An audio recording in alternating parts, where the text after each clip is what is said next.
कहानी शुरू होने से पहले जो भी चैनल पर नया है जल्दी से चैनल को सब्सक्राइब कर लेना, क्योंकि आपका एक सब्सक्राइब हमारे लिए काफ़ी वैल्यूएबल होता है। तो चलिए जल्दी से कहानी को शुरू करते हैं। तो कहानी की शुरुआत में हम देखते हैं कि कुछ बेहद खतरनाक क्रिमिनल्स को एक समुद्र के जहाज के जरिए अपने देश वापस ले जाने की प्लानिंग चल रही होती है। उनमें पार्क नाम का एक क्रिमिनल जो कि सबसे ज़्यादा खतरनाक था, उसने 30 से ज़्यादा औरतों का खून किया हुआ था और उसे अपने किए पर कोई भी पछतावा तक नहीं था। जल्द ही वो ऑफिसर ली से बदतमीजी करने लगा तो ली ने उसे गुस्से में बुरी तरह से पीट दिया। वहीं हम देखते हैं कि पुलिस हेडक्वार्टर्स में ऑफिसर डेविड सबको अपना काम समझा रहा था। इसके बाद सभी क्रिमिनल्स को अलग अलग सेल्स में भेज दिया गया, जहां हर एक क्रिमिनल्स के लिए गार्ड को रखा गया था। फिर ली ने सभी अपराधियों को यहाँ के कानून बताए और अपराधियों ने उसके खिलाफ आवाज उठाई, लेकिन टॉम नाम का एक अपराधी जो कि एकदम शांत खड़ा रहा। इसके अलावा वहाँ कई और औरतें भी थी जो बेहद शातिर अपराधी थीं,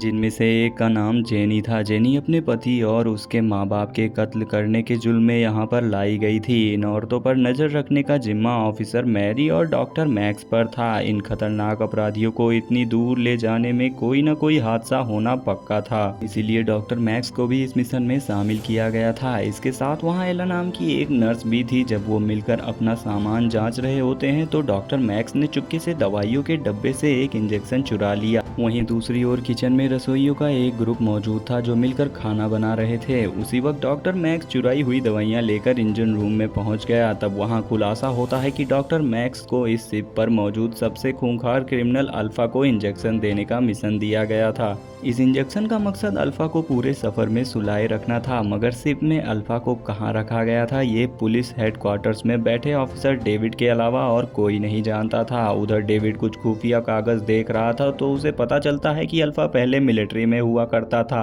अब रात के समय पार्क ने अपनी जीभ में छुपाई हुई तार निकाली और उसकी मदद से अपनी हथकड़ी खोल दी। फिर उसने ये तार दूसरे कैदियों को दी ताकि वो भी आजाद हो सके। तभी अचानक ये खुलासा होता है कि किचन में जो रसोई मौजूद थे वो कोई और नहीं बल्कि पार्क के ही चेले थे, जो कि असली रसोइयों को जान से मारकर उनकी जगह सिप पर घुस आए थे। वहीं पार्क के सेल में जब तक पुलिस वाले चेक करने आए होते हैं तब तक पार्क और उनके साथी मिलकर उसकी जान ले लेते हैं और उसकी लाश को फ्रीजर में छिपा देते हैं। इसके बाद पार्क के गुंडे कंट्रोल रूम में जाकर वहां पर पुलिस वालों को भी मौत के घाट उतार देते हैं और सारी नेटवर्क केबल काट देते हैं ताकि ऑफिसर ली किसी तरह हेडक्वार्टर्स तक अपनी बात न पहुंचा सके। खैर जल्द ही ऑफिसर ली को शिप में चल रही गड़बड़ के बारे में पता चलता है तो वो अपनी टीम को जल्द से जल्द इकट्ठा कर लेता है, जिसमें मैरी भी शामिल थी। लेकिन जब वो कंट्रोल रूम में पहुंचे तो पार्क के गुंडों ने अचानक उन पर हमला कर दिया। जल्द ही वहां पर जबरदस्त गोलीबारी शुरू हो गई और ऑफिसर ली और मैरी ने मिलकर पार्क के सभी गुंडों को खत्म कर दिया। तभी मैरी को एक क्रू मेंबर दिखा जो अपनी आखिरी सांसें गिन रहा था।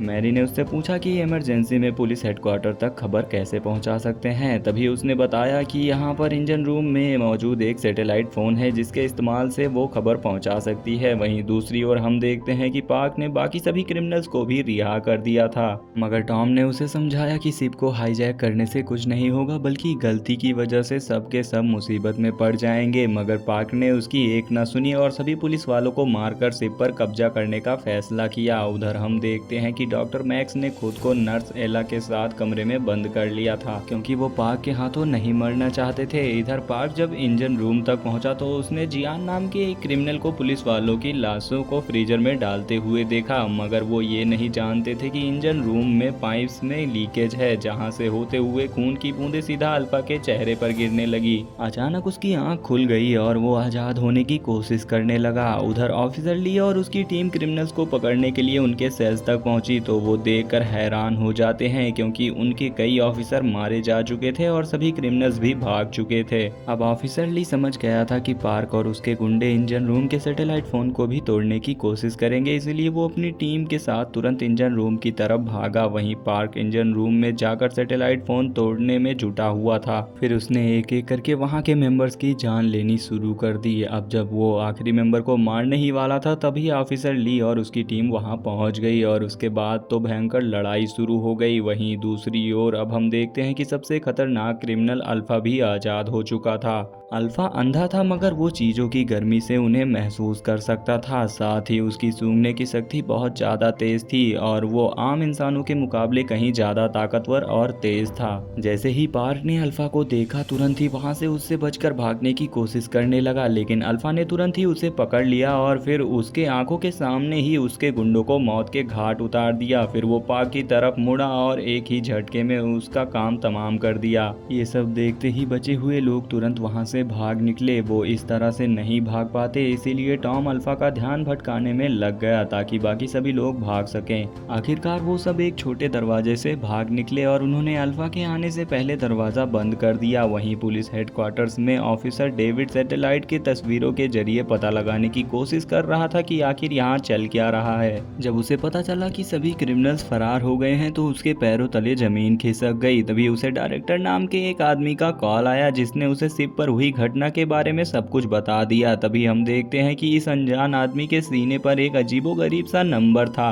और ऐसा ही नंबर अल्फा की शरीर पर भी था। उधर शिप पर बचे हुए 2 क्रू मेंबर्स लाइफ बोट की मदद से यहाँ पर अपनी जान बचाकर भागने की कोशिश में लगे हुए थे, लेकिन तभी अल्फा वहाँ आ जाता है और उसने दोनों को ही बड़ी बेरहमी से मार डाला। उधर नर्स एला ये सब कुछ खिड़की से देख रही थी कि तभी अल्फा को उसकी भी भनक लग गई और उसने उसका गला घोटकर उसे मार डाला। जब डॉक्टर मैक्स ने देखा तो वो देखकर डर गया और डर के मारे भाग निकला, जहां उसे ऑफिसर ली और उसके कुछ साथी मिले। जब ऑफिसर ली ने उसे धमकाया तो डॉक्टर मैक्स ने कबूल कर लिया कि उसे अल्फा को नींद का इंजेक्शन देने के लिए पैसे मिले थे, लेकिन वो ये बिल्कुल नहीं जानता था कि अल्फा कैसे जाग गया। फिर ली ने मैरी और बाकियों को किसी सुरक्षित जगह छुपने को कहा और खुद बचे हुए लोगों को ढूंढने निकल पड़ा। इसके बाद हम देखते हैं कि क्रिमिनल जियान घूमते घूमते जेनी के कमरे में घुस गया। उसने वहां मौजूद गार्ड को मारकर जेनी और बाकी क्रिमिनल्स को भी आज़ाद कर दिया। फिर कुछ ही देर में अल्फा वहां आ गया और उसने उन पर जानलेवा हमला कर दिया, पर जैसे तैसे वो अपनी जान बचाकर लिफ्ट में घुस गए। पर तब भी अल्फा उनके पीछे दौड़ा और लिफ्ट के ऊपर चढ़ गया। इधर हम देखते हैं कि ऑफिसर ली ने जब ये सब कुछ देखा तो वो कैदियों को अल्फा से बचाने के लिए दौड़ा, लेकिन तभी यहाँ पर अचानक से लिफ्ट सीधा नीचे जा गिरी जिसमें दबकर जियान की मौत हो गई। तभी यहाँ पर ऑफिसर ली को लगा कि अल्फा भी मारा गया होगा, लेकिन वो किसी तरह बच निकला था। खैर फिर ऑफिसर ली ने तुरंत जेनी को फ्रीजर रूम में छुपा दिया और खुद अल्फा के सामने आ गया। उसने अल्फा का एक हाथ तोड़ डाला, लेकिन फिर भी वो अल्फा के सामने नहीं टिक सका और मारा गया। इसके बाद वो फ्रीजर रूम में घुसा तो जेनी घबराकर नीचे लेटकर मरने का नाटक करने लगी। खुशकिस्मती से फ्रीजर की ठंड की वजह से अल्फा को उसके जिंदा होने का पता नहीं चल सका और वो चुपचाप वहां से बाहर निकल गया।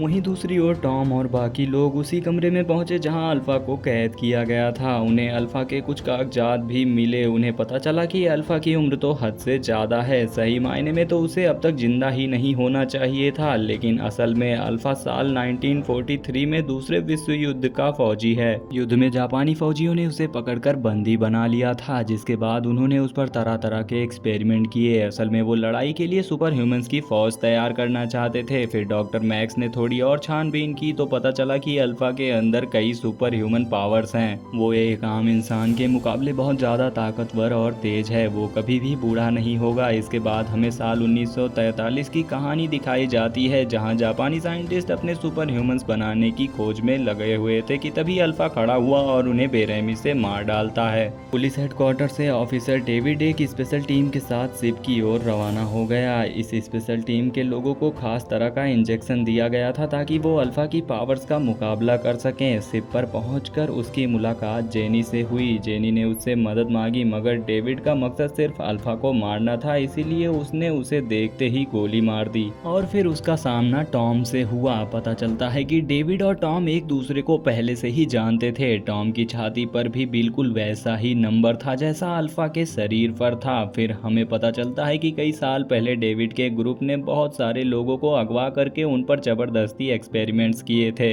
लेकिन उनके एक्सपेरिमेंट्स कामयाब नहीं रहे। लेकिन उनमें से सिर्फ एक ही इंसान जिंदा बच पाया था, जो कि टॉम था। इसका मतलब ये था कि उसके ऊपर किए गए एक्सपेरिमेंट्स कामयाब रहे, लेकिन वो डेविड के चुंगल से बच निकला था। अब यहाँ पर वो एक नई जिंदगी की शुरुआत करने लगा था। कुछ समय बाद उसने शादी की और उसे एक प्यारा सा बच्चा भी हुआ। जल्द ही डेविड को भनक लग गई कि टॉम जिंदा है और वो कुत्तों की तरह उसके पीछे पड़ गया। एक दिन वो टॉम के घर आया और उसकी पत्नी और बेटे को जान से मार डाला। इस घटना से टॉम को इतना गहरा सदमा लगा कि वो अपना भेष बदलकर क्रिमिनल बन गया ताकि वो कभी भी मौका मिलते ही डेविड से बदला ले सके। खैर तभी अचानक अल्फा वहां आ जाता है और डेविड और टॉम पर हमला कर देता है। तभी डेविड ने एक खास इंजेक्शन लिया ताकि उसकी शक्तियां बढ़ जाए और वो अल्फा का मुकाबला कर सके। जल्द ही उसने अल्फा को हरा दिया और टॉम के सामने गया। डेविड ने टॉम को हंसते हुए याद दिलाया कि कैसे उसने टॉम के नन्हे बच्चे को मार दिया था। तब टॉम ने गुस्से में डेविड पर हमला करके उसे समुद्र में फेंक दिया और खुद भी साथ ही कूद गया। और अगले दिन अब हम डायरेक्टर नाम के आदमी को देखते हैं जो कि आइलैंड पर वही पुराने वाले डेविड के एक्सपेरिमेंट्स को चला रहा था। फिर वहाँ हमें एक बच्चे को दिखाया जाता है जो कि कोई और नहीं बल्कि टॉम का ही बेटा था। असल में डेविड ने टॉम के बेटे को मारा नहीं क्योंकि उसके अंदर भी टॉम की ही तरह सुपर पावर्स थी, तो वो बच्चे को उठाकर डायरेक्टर के पास ले आया था। तभी ये खुलासा होता है कि डायरेक्टर भी उसी 1943 वाले जापानी एक्सपेरिमेंट का हिस्सा था जिसमें अल्फा और डायरेक्टर दोनों को सुपर ह्यूमन पावर मिल गई थी। अब डायरेक्टर का मकसद था ऐसे ही एक्सपेरिमेंट करके बच्चों को सुपर ह्यूमंस में कन्वर्ट करना और एक नई दुनिया का निर्माण करना। उधर टॉम समुद्र में कूदने के बाद बचकर किनारे तक आ पहुंचा और अब वो इस खुफिया ऑर्गेनाइजेशन से अपने परिवार का बदला लेने के लिए पूरी तरह से तैयार है। इसी के साथ ये कहानी यहीं पर ख़त्म हो जाती है। अगर आप सभी को वीडियो पसंद आई हो तो वीडियो को लाइक करके चैनल को भी सब्सक्राइब कर लेना। मिलते हैं ऐसी ही रोमांचक कहानियों के साथ अगली वीडियो में।